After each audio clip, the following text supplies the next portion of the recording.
15th of Av. So moving on to the 16th of Av, before it's over, it's going to be over soon. So the Hayom Yom for today, and once again, the Hayom Yom is this book that Chabad learn from every day. It's little teachings that the Frierdiker Rebbe wrote, and then Menachem Mendel, our Rebbe, the Frierdiker Rebbe, we say Yosef Yitzchak, the previous Rebbe, and then Menachem Mendel was our Rebbe. He gathered all these writings and teachings of his late father-in-law and put them into a book called Hayom Yom, which means every day we have a particular teaching that we read for the day.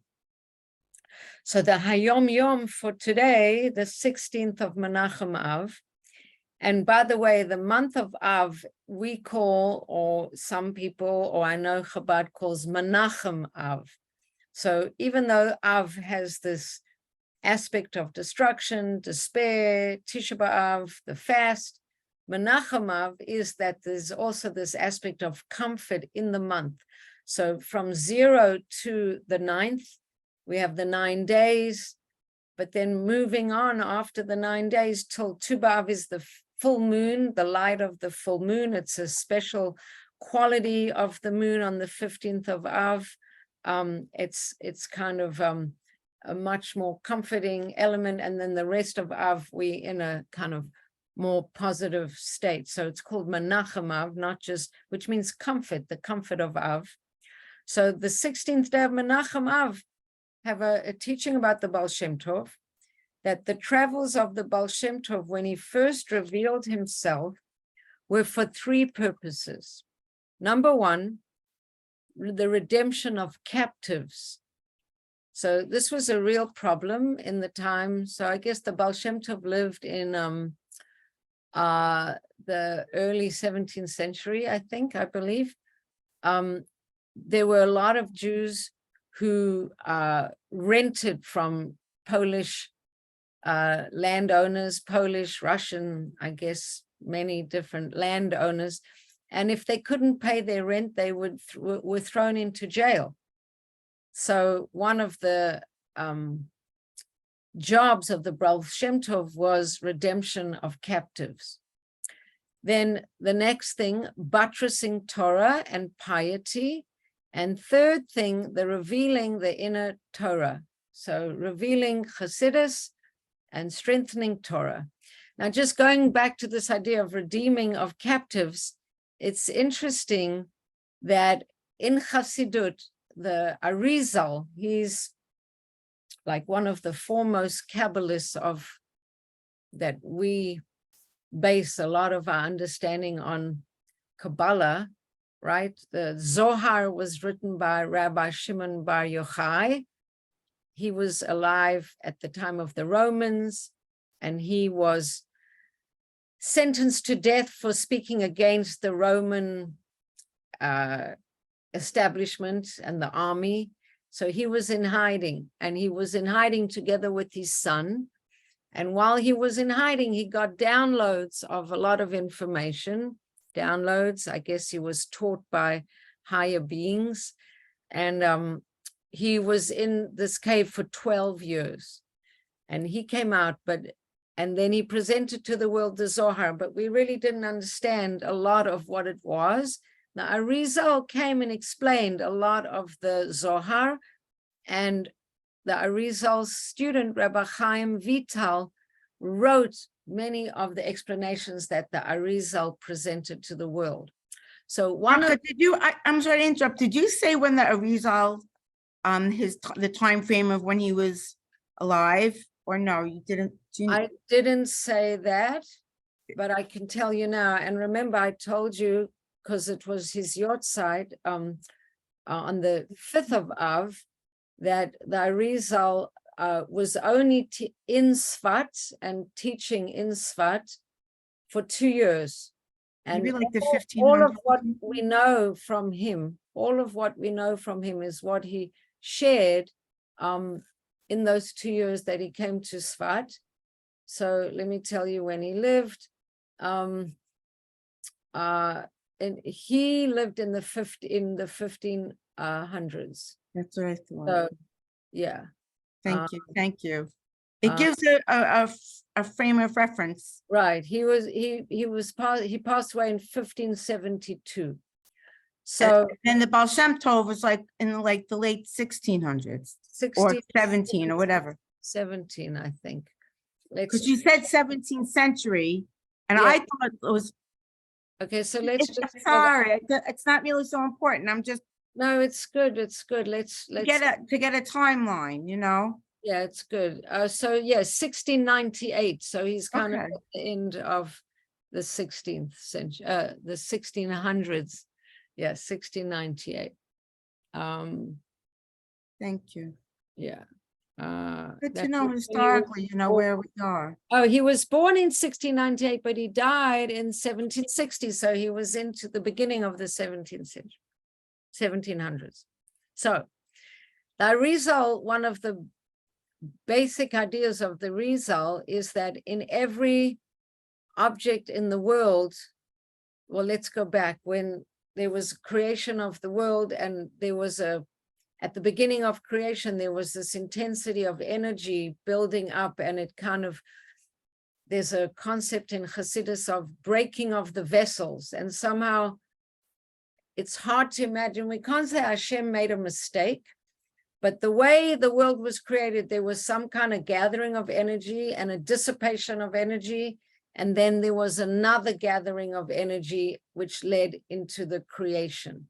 So from that first aspect of energy coming together and then dissipating, the Arizal teaches that in all of creation are godly sparks that came from that original aspect of the shattering of the vessels, and there are these godly sparks or nitzutzim buried in all kinds of places all around the world.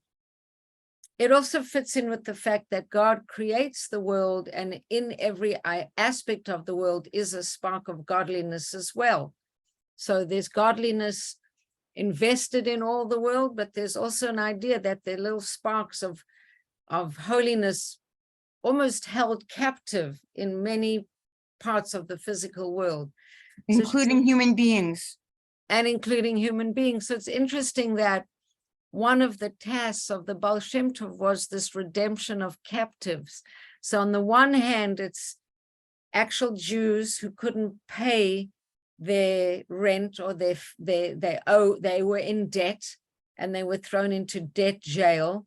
And then the Baal Shem Tov would come and help and try to redeem them. But there's this other aspect also of redeeming sparks, holy sparks that are buried in different places. And a tzaddik knows where those sparks are buried. And so he might go there and say a blessing in a certain place, or even Gilgulim. We know that the Baal Shem Tov was able to perceive Gilgulim, which are reincarnations, and know that a person's soul might actually be trapped in a lake, and he needed to go to that lake and drink water and say a bracha on that water to redeem or to release a Gilgul. So these are all kinds of wild stories that we have in Hasidus, but this idea that one of the things that the Baal Shem Tov did was redeeming of captives. I think there are many levels to understand that. And then we said redeeming of captives, strengthening Torah, and revealing the inner Torah of Hasidus. So one of the Hasidic Rebbes explained that the revealed Torah, that means like Chumash and Tanakh, the stories of the prophets and all of these things, this is called water. And a person has a natural desire and an appetite or a thirst for water. But the inner Torah, that's the more mystical Torah, or Hasidus and Kabbalah and all these other things, that Torah is called fire. And the Mittler Rebbe said that actually fire, a person might be a little intimidated to come close to the fire. So you need someone to kind of bring you closer to that fire, because the fire is what's going to light you up.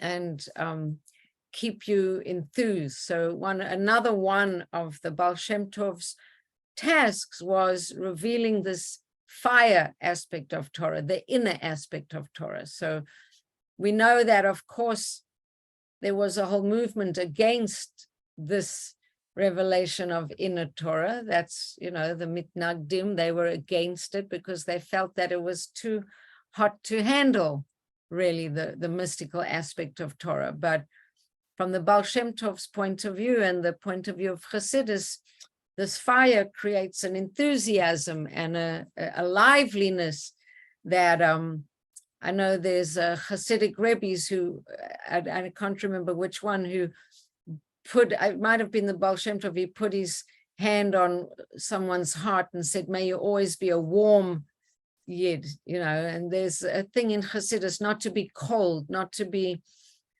locked in a intellectual approach, but to have the warmth of Hasidus, which is connected to the fire of the inner Torah. So that's the learning for today. And it actually just falls into tomorrow, which is the 17th of Menachem Av, when the Rebbe, that Tzemach Tzedek, explained the relationship of fire and the inner Torah, that this inner Torah gives vitality to the revealed Torah. When one learns halacha and knows that after his 120 years on earth, he will learn the same halacha in Gan Eden, that puts a little fire in him. In other words, when you know that there's an infinite reality attached to all of your actions, and we know that because Hasidus and Kabbalah tells us about these other realms of the soul that go on beyond just do this, do that, this is correct, that is incorrect. But when you connect to the infiniteness behind the halacha, that in a way can put a little fire into you. Not that only Hasidim are connected to the infiniteness of the soul, but in Hasidus and Kabbalah, we put a little more attention to those abstract ideas. Okay, so that's the Hayom Yom. So coming into this week's Parsha, so we continuing this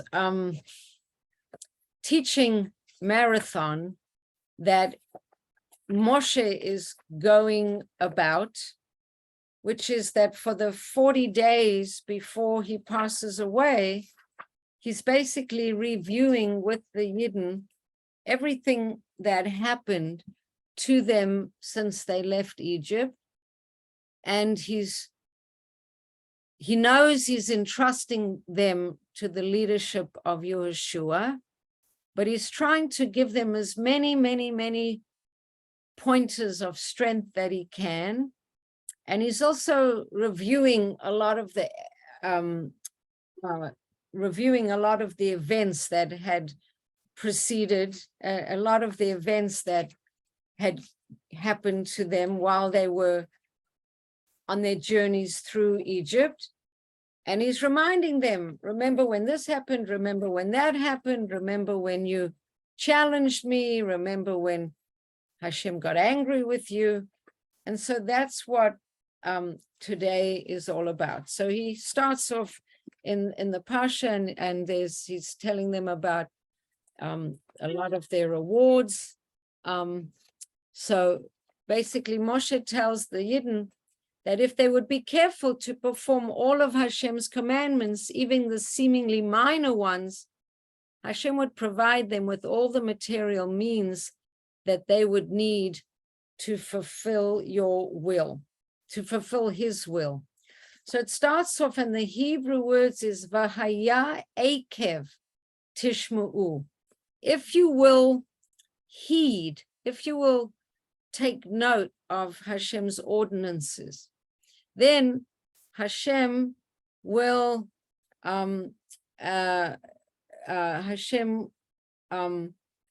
will love you and bless you and multiply you, and he'll give you, bless your fruit and the fruit of your womb and the fruit of your soul and your soil, your grain, your wine, your oil, all of these things are going to be very good. So the commentators draw on this Vahaya Eikev, because the word Eikev doesn't just mean if you listen. Vahaya Eikev Tishma'un. Tishma'un is to listen, but it's not just when you will listen. Vahaya Eikev, not just when you will listen, but this extra aspect of Eikev is that Eikev is a heel of your foot, right? Like Yaakov grabbed onto, his name's Yaakov because he grabbed onto the heel of Esau. So there's this idea of walking on the mitzvot, that we could sort of stand on some of the mitzvot and not treat them so well. So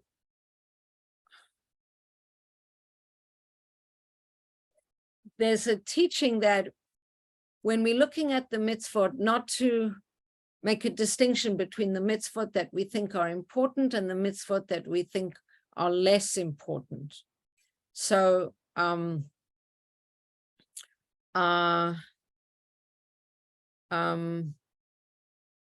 just trying to see how I should say it.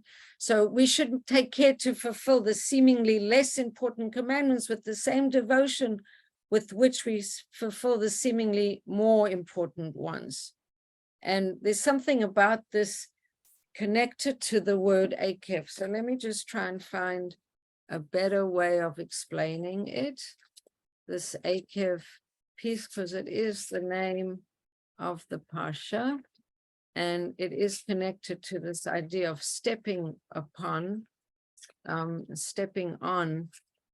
So let me see if I can find it, because it's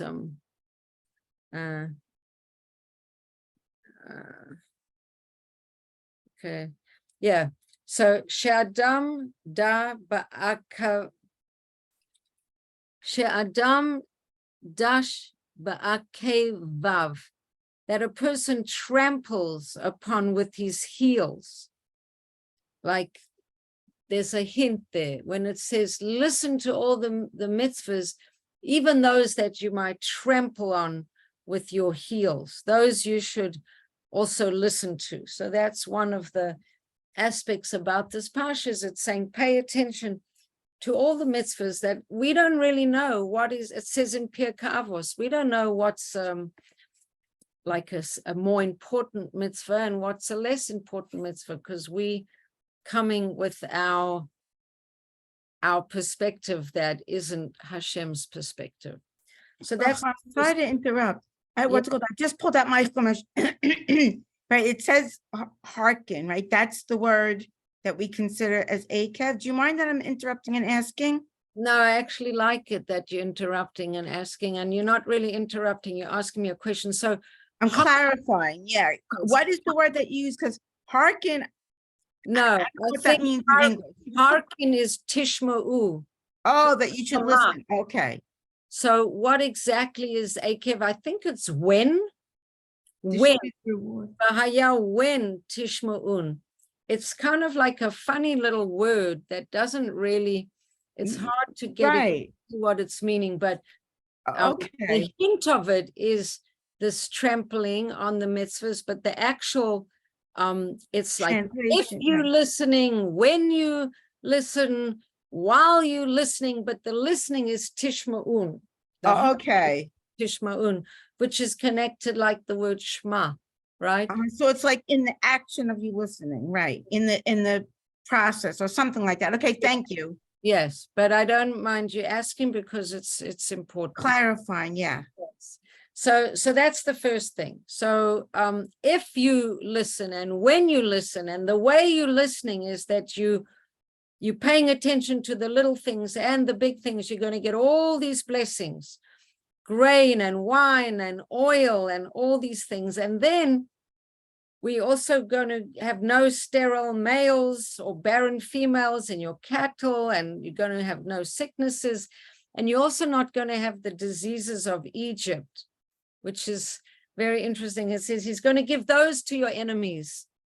Now, it's interesting nowadays in our wise times that we realize that a lot of diseases are caused by stress, and a lot of stress is caused by a lack of trust.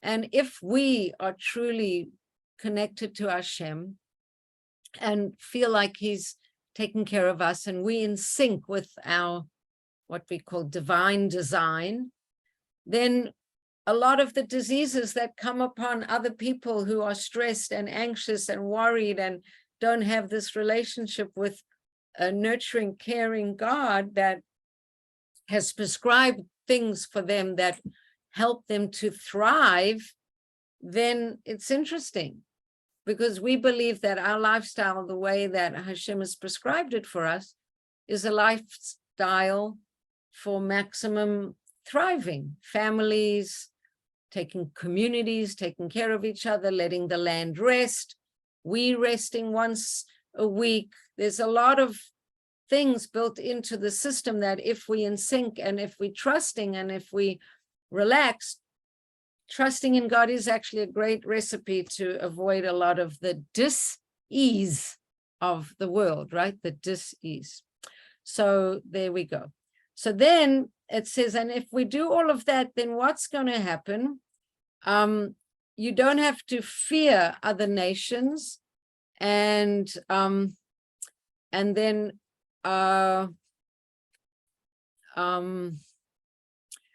don't and there's a lot of promises in this week's Parsha about the land that Hashem is going to give to us, right? You're going to be blessed, and he's going to give you the land. He's going to give you the land that he swore to your forefathers.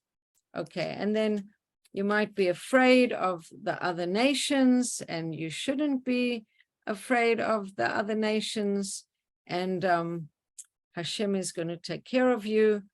And now the thing is that the next thing that comes up is Moshe warns the people that all kinds of good things are going to come to them. They're going to be blessed by Hashem. They're going to be brought into the land. They're going to have prosperity. It's all going to be well and good. And God forbid they could start taking things for granted. And there's this famous verse in Hebrew that we should probably all learn. Va'amarta bilvavcha, you will say in your heart, Kochi v'otzem yadi asali et hachayel hazeh. That you're going to say, my strength and the might of my hand was what helped me accumulate all this that I have. So kochi, my strength, v'otzem yadi, and the might of my hand, aseli et hachayel hazeh, has brought all of this. Chayal is, we think of Chayal as a soldier, but it's also wealth, like all of this goodness that has come to me. So that's something that we don't want to happen. And the Torah is reminding us that we shouldn't get into that kind of situation where we warned about that as well.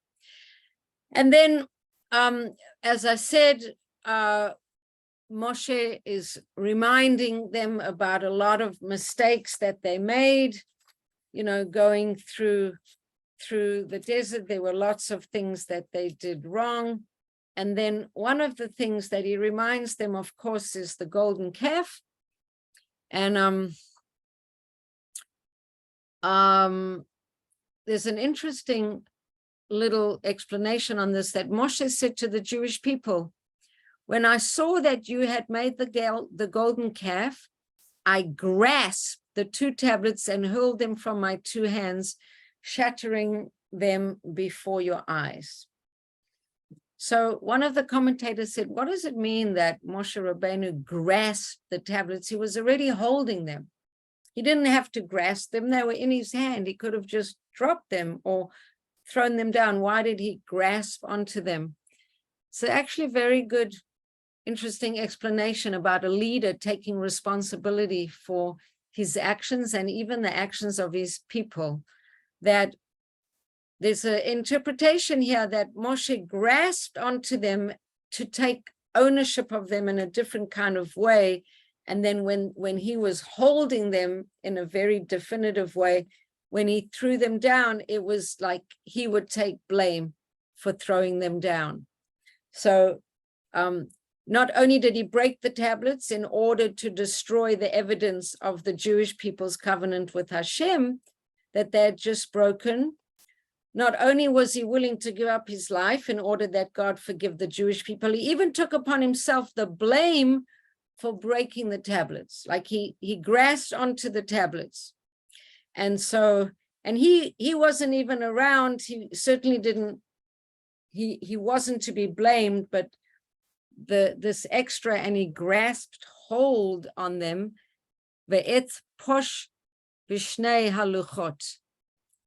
When I saw that you had va'ashlachem ma'al shtei yadai ve'esh bareim la'anechem. This thing of him grasping it and hurling it down. So there's just a commentary about taking responsibility. If we leaders, whether a small amount of people or a large amount of people, that to take responsibility and to do our bit to help others.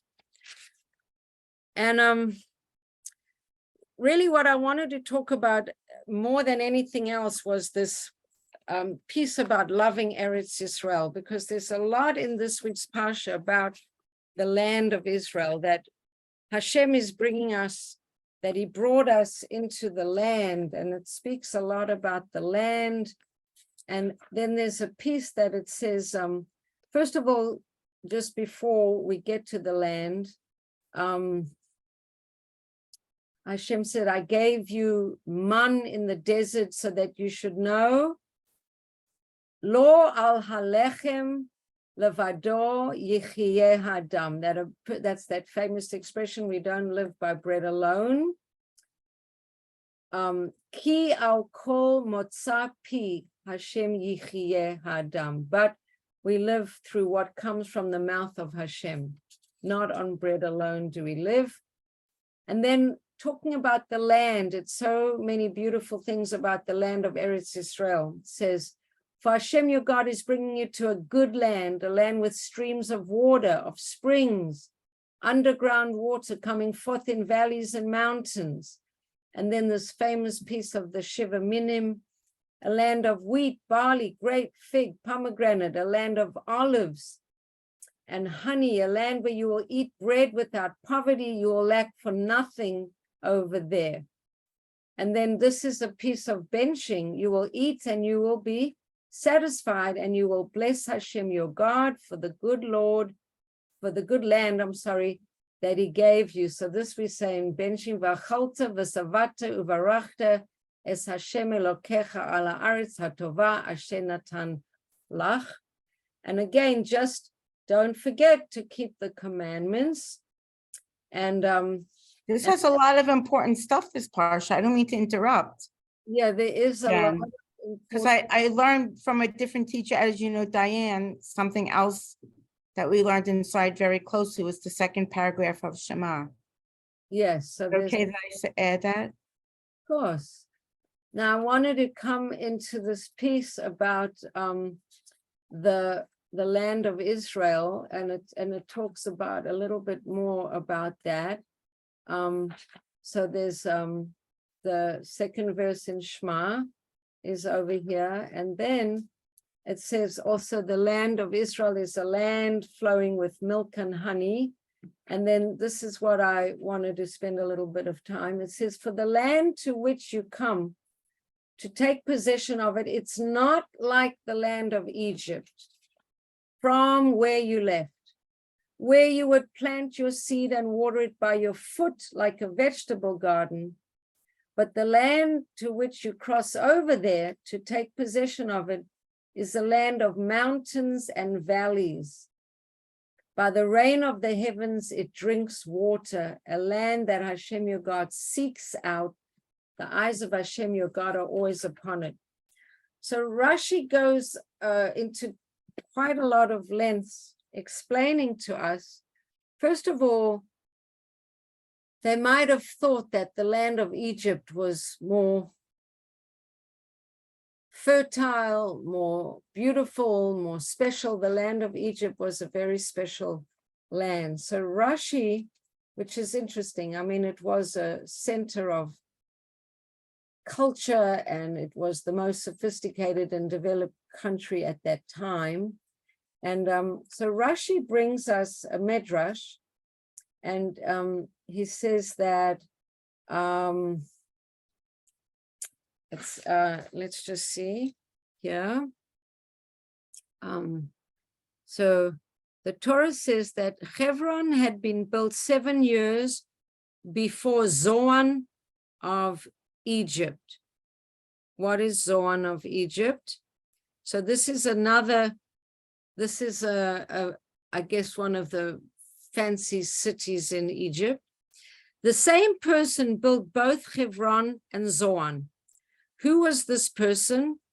Ham, the son of Noach, built Zoan for his son Mitzrayim and Hebron for his son Canaan. Okay, so this is interesting, right? So Noach, the same person, built Hebron and Zoan. Who are we talking about? Ham, the son of Noach. Noach had 3 sons, Shem, Ham, and Yafet. He built Zoan for his son Mitzrayim and Hebron for his son Canaan. It is the way of the world that a person first builds that which is nicest, and afterwards he builds that which is inferior. So after he builds that which is inferior, for the waste material of what is left from the first, he puts into the second. And furthermore, in every case, that which is most dear first. So who's come back and who's in and who's out? I'm not sure who's on the line and who's not. So we're talking about like a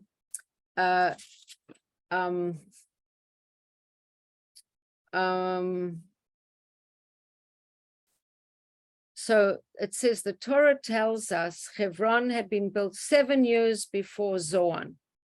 And who built Zoan and who built Hebron? Ham, the son of Noach. And which one did he build first? So it said for sure he would have built the nicer one for his eldest son and the second nicest one for his younger son, because that's the way these things go. And from the leftovers, so to speak, of the first city that he built, he would then build the second. So deducing from that, Hebron is more beautiful than Zoan because Hebron came first. And Egypt is the most excellent of all lands other than the land of Israel. Because it even says in some places that there's a lot of praises to Egypt, that it's like the garden of Hashem, which is Gan Eden, is like the land of Egypt. Not, it says it's like the land of Egypt. But as most beautiful as Egypt was, Hebron was even more beautiful than Zoan. And Zoan was one of the nicest cities of Egypt, but Hebron wasn't even the most nice city of Eretz Israel. In fact, it was a little bit of a difficult to plant in. It wasn't Israel's best city, but even Hebron is even more beautiful. In fact, Rashi says, in fact, Hebron was used to bury the dead, but even Hebron was more beautiful than Zoan. So is it possible that a person would build a house for his youngest son and only afterwards his oldest son? No. Hebron was built first, and it was 7 times more fertile or more beautiful than Zoan. This is like a interesting little story going on comparing Hebron and Zoan, or comparing the land of Eretz Israel to Mitzrayim. But one of the most quintessential differences of the land is that, and I've spoken about this before, the land of Mitzrayim was irrigated by the Nile. And so the Nile would flood, and the waters from the flooding of the Nile would go over the banks, and people would have to carry water from the Nile and carry it to all of its, to all of their fields. So on the one hand, Hashem says, Eretz Israel is so much nicer because I bring rainfall to all your cities, all your parts of Israel, even the parts that are hard to reach, the parts that are up on a mountain, the parts that are difficult to carry a bucket. I will bring rain onto all parts of your land. In Egypt, you'll have to go to the Nile because there's no rainfall there, and bring from the Nile, whether it's by a bucket or a canal, water to flow to irrigate your fields. So in a way, it seems like it's much easier to live in Eretz Israel because Hashem is going to rain down on all parts of your land, even those that are difficult to bring a canal or a bucket. He's going to rain down on your land. So aren't you lucky? But on the other hand, Egypt, the regular nature of Egypt is that the Nile is going to flood and swell, and there'll be water for the land. But the nature of Eretz Israel is that rain only comes from Hashem. And if Hashem is happy with you as a people, he's going to send down this beautiful rain that's going to rain for you on your mountains and in your difficult to reach places. It's going to rain down, and Hashem can do that, and you won't have to work hard schlepping the buckets. But if you're not doing what Hashem wants, the only way rain can come, the only way water can come in the land of Eretz Israel is from Hashem. So you better keep a good relationship with him, because it's not run on natural law like Egypt.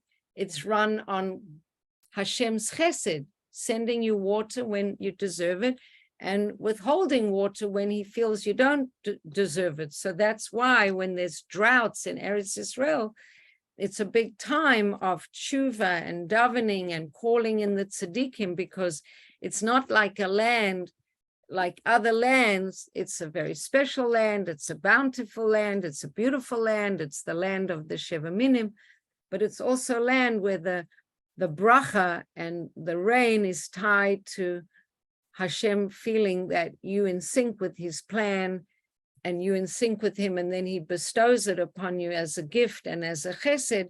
And when you don't, when you're not living in sync with your divine design, when you're not in sync with Hashem, then the rain gets withheld, and then it's like the man in the midbar. It's the whole land is operating on a reality that's not just physical. It's this mixture of the spiritual and the physical, which means that on one hand, you're having it easier. On the other hand, it's wrapped up with your relationship with Hashem, suggesting that it's a physical land, but it has metaphysical reality to it that is always going to be a part of its makeup. So it's a land that we meant to honor and cherish and appreciate, and know that it's our gift that he gives to us, but also know that it's a land that's dependent on our actions and dependent on our relationship with him. Bracha, I don't usually say so many things, but I don't know if it's because I'm feeling sharp or because there's so many interesting things that we're talking about. But so in other words, what you said about Eretz Yisrael, is that sort of today, like you said, when if there's droughts and things like that, is it still thought of as that it's a time of davening and that people should be doing tshuva? Obviously not the secular government, whatever world. Is, Well, is it still like that today, do you think? think it is like that. I think that our relationship to the land is that the land is an aspect of our relation, is not just a physical thing. It's No, a, but the Gedolim, or not Gedolim, but even like, I don't know, farmers and things like that, do they I think think like so. that? Or do you think that they're just like, No, I think they do. oh, it's like not, it's not a good rain No, season this I year? think that anybody who lives in Eretz Israel would be still attached to this way of thinking. I definitely think so. Hey, Susan, hi. Hi, Susan. How long have you been there, dear? Down for 15 minutes because I forgot. Oh, That's oh, too bad. yeah. you're like So to be- I was gonna text you and remind you, and then I didn't. I'm I- sorry. yeah. Anyway, so yeah, I think that it's still very much like that, that it is a part of, it's an aspect of a physical land that has a metaphysical aspect to it. So even today, for people who are living there, the same way that when the Yidden were in the Midbar and people behaved in a certain way, they'd wake up in the morning and they'd see that the money's either close by or it's further away. If Hashem was more happy with them, then they just found the man more prepared, easier, closer to their door. If they had done certain things that weren't so holy, or, you know, had a fight with their spouse or who knows what, they had to walk further away to get the man, and it was less ready to eat. They had to do more work to prepare it. And they felt that sense of connection with Hashem through the man and the way it fell down. So I think for people that live in Eretz Israel now, they feel that connection of the spirituality in the physicality. I think that's one of the things that makes the land special, is it has a aspect that's reactive to people in a way. And when there is famine and there is stuff going on, the religious people feel like it's responding and dependent on their behavior and how they doing with each other, for sure. And there's always something going on in Eretz Israel. There's always something going on, so there's plenty to, you know, for us to do. But that is the whole thing about the land, that in every other, it's kind of like, if you think about our world, we have animals and then we have angels, right? And then we have people who are half animal, we have an animalistic nature, and we have a soul. So we integrating the animal and the spiritual, and apparently Yidden have more of this capacity to connect spiritually, because our neshama yisera, our extra level of soul, gives us a higher capacity to connect in this way, whatever that means. I'm sorry.